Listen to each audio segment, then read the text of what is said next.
What is up, guys? Rick Kakis here, and today we are going to be discussing the top 5 Destiny 2 PvP changes. These are going to be the 5 most important factors that are going to differentiate your experience when you boot up Destiny 2 and play PvP. These are the 5 things that are going to make Destiny 2's PvP different than the Destiny PvP we have right now. So we are going to be discussing the pros and the cons of these 5 factors. Don't think it's all peachy, because there are some potential problems and side effects that do come up from these 5 factors.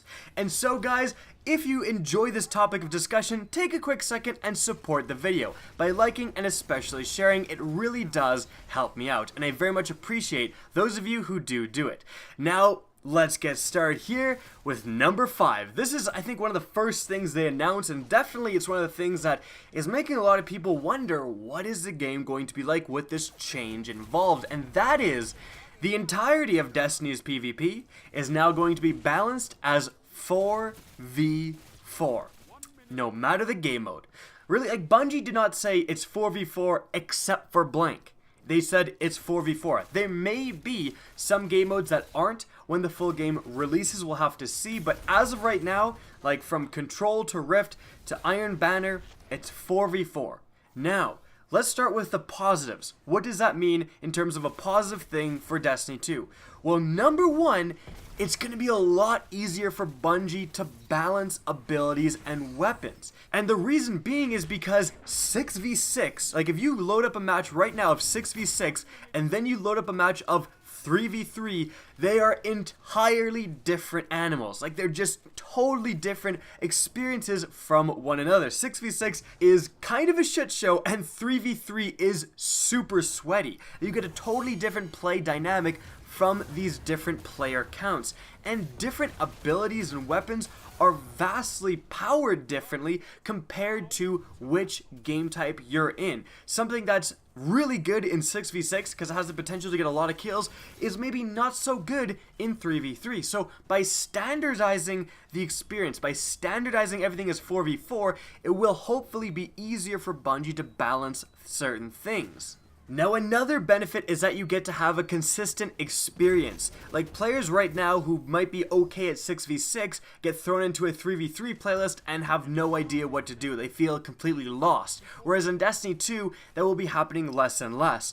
Now, the downside of doing 4v4 is that expect things to become a little bit more sweaty in Destiny 2, right? Like 4v4, generally the lower the player count, the more sweaty things get, and that's for good reason. You just have an increased level of competition when you have those lower player counts. And like, if you're someone who's just playing for fun and just trying to have a good time, not caring about what score they get, you could have a little bit of a rougher time in Destiny 2, not gonna lie. Like, if you have that one bad player on your team, we all know that player who's like 2-20 and you're like, just stay in the back. You don't need to keep dying every 10 seconds, stay in the back.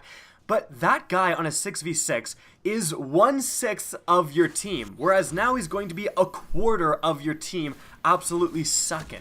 So it's not going to be great for casual players. And it's funny that Destiny, as a game that is in many ways becoming more casual friendly, the PvP aspect, making everything 4v4, I would say that's going the opposite direction. That's making PvP a lot more competitive. Now, some people are going to hate that when they hear that, and some people are going to love it. So it really depends on where your views lie. And moving on, let's talk about thing number 4. And this is the revamped gun system. Now, this impacts everything, but it will greatly impact PvP. I've made a whole video being really specific and outlining the Destiny 2 gun system, so I'd recommend watching that if you're not familiar with it.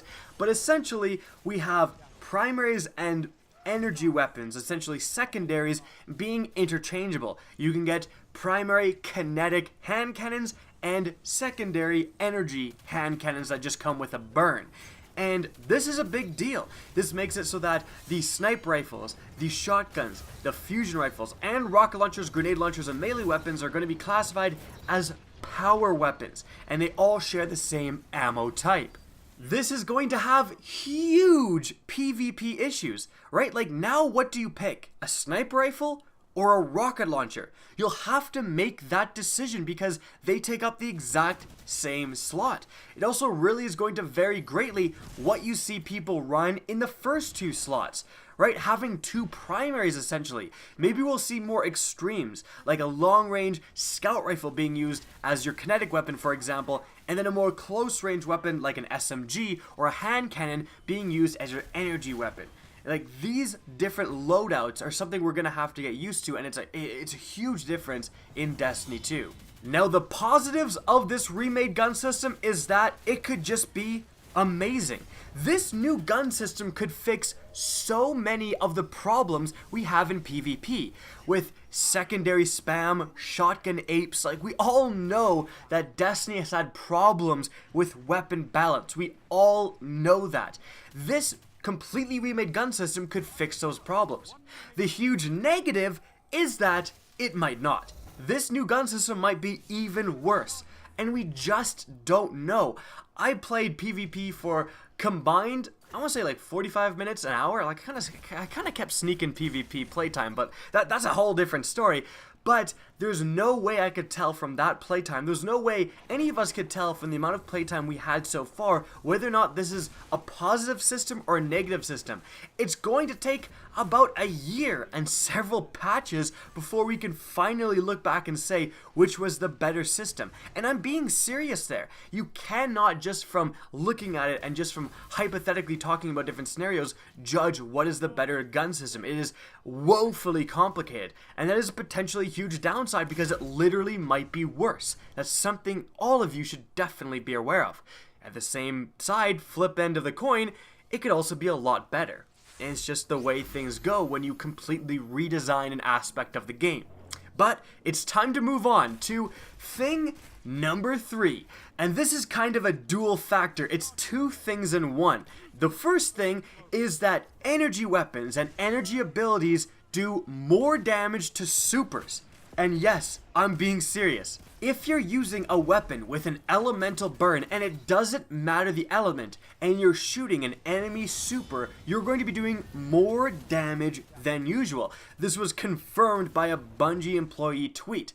And abilities that deal elemental damage like grenades and melees are also going to do more damage to supers. Now this is combined with the flip side, the other factor in this, that supers in Destiny 2 seem to be a lot more powerful. This is definitely going to be a huge PvP factor going forth into Destiny 2, that when you pop your Fist of Havoc, let's say, it's now called the Fists of Havoc, and you get multiple slams. So your potential for getting kills when you're using the Striker Titan compared to Destiny 1 is like, it's honestly like 6 to 7 times more, right? You have the chance to get multiple quad slams by moving around the map and keep getting the team when they spawn. That's going to be very hard to do, obviously, but you have so much more power potential. The Dawnblade too, when I was using the Dawnblade, it's basically like a hammer titan that gets to throw more hammers, aka swords, with bigger blast radiuses. Like, that seems really good. The Golden Gun has 6 shots, for God's sakes. Like, everything seems that it's up the ante.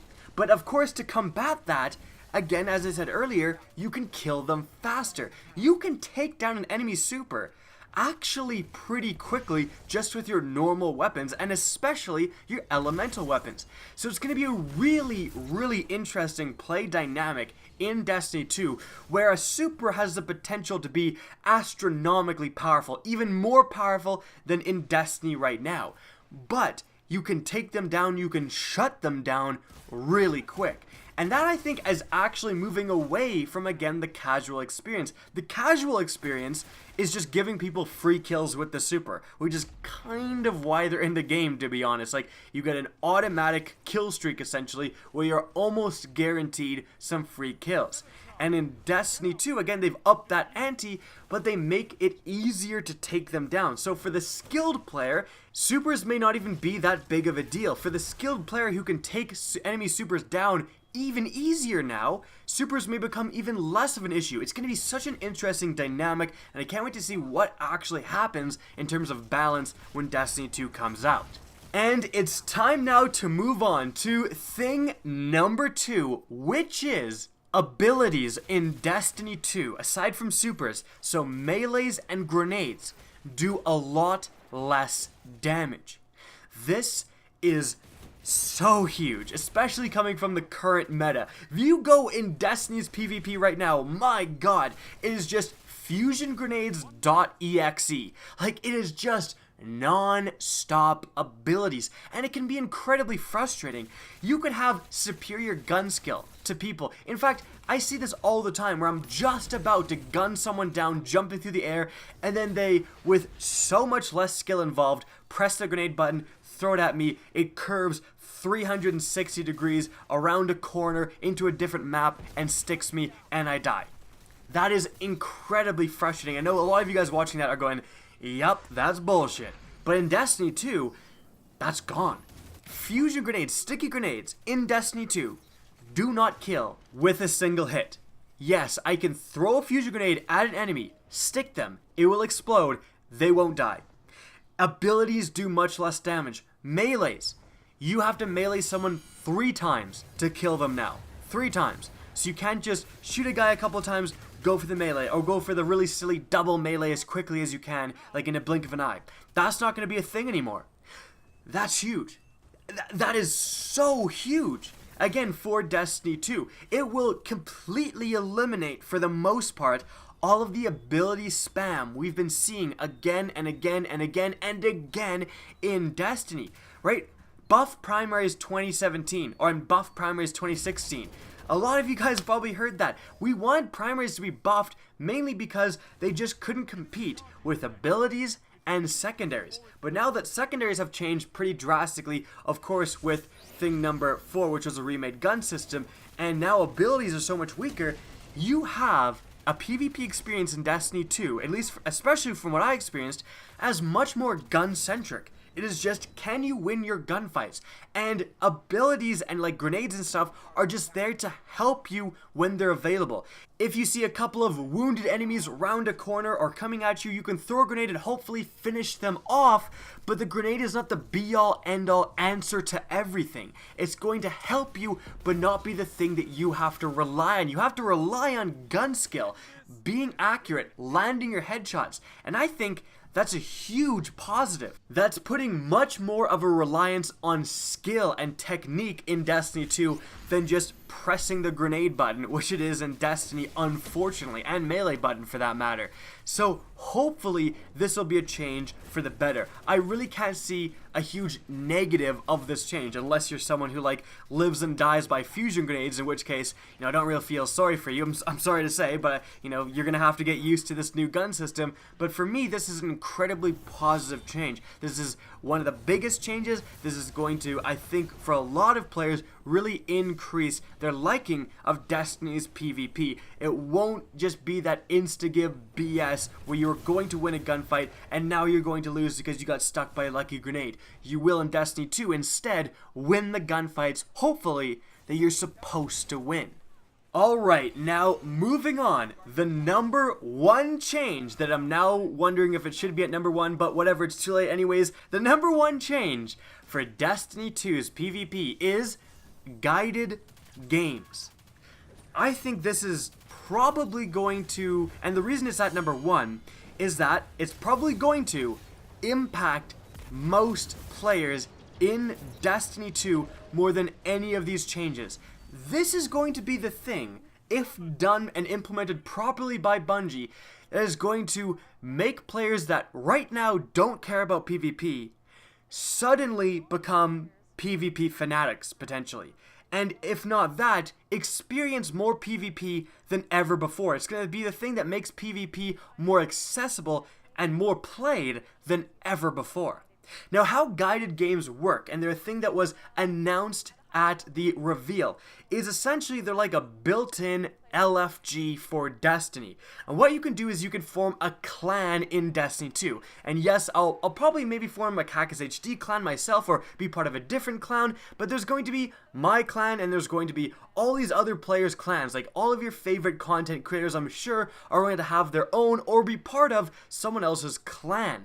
And what you are able to do is use these clans, and through these clans, find games. So, if I want to, I know we're talking about PvP, but if I want to raid, for example, and I only have 5 players, which I'm telling you guys from personal experience, does happen. You have a teammate that just backs out for no reason, and you're scrambling to get one more teammate. Well, what you can do is you can accept other players into your game, because through guided games, you can search up different clans and pick the one you like, and then try to get matched with that clan. So if you're someone who's never done a raid before, you can just find, my clan, for example, try to matchmake in it, and if we need one more person, you'll be matched with us, and we'll play the raid with you. But again, we're looking at this through the scope of PvP, and in PvP, it matters just as much as raids.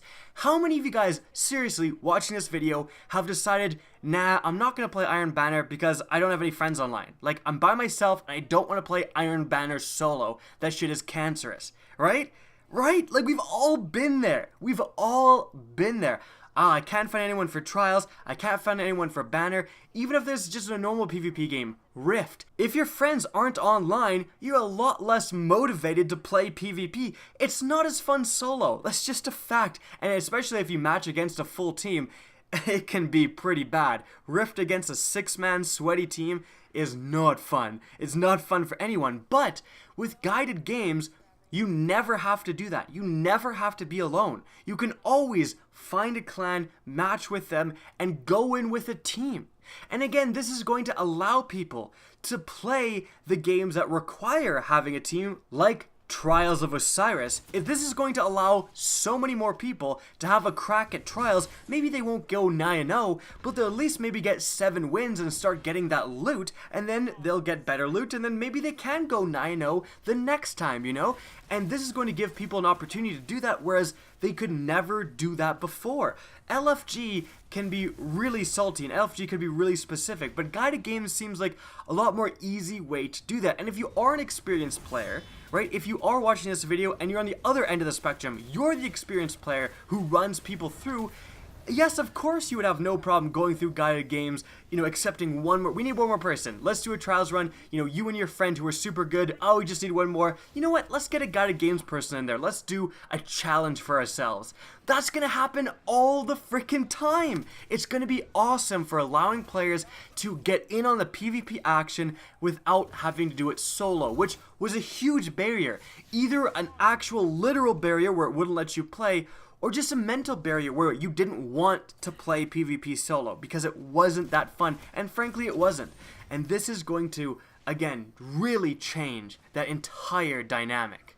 And so guys, that is it for the top 5 factors that are really going to change Destiny 2's PvP. I really hope you guys enjoyed the video, and if you did and want to see more Destiny and Destiny 2 content, be sure to slap that subscribe button. Now, if you want to get in touch with me and keep up to date with the latest channel activity, the best way is to follow me on Twitter at RickCacus. That's linked in the description down below, as is my Twitch channel, which you can also follow. Again, I hope you enjoyed the video, and as always, have a good day.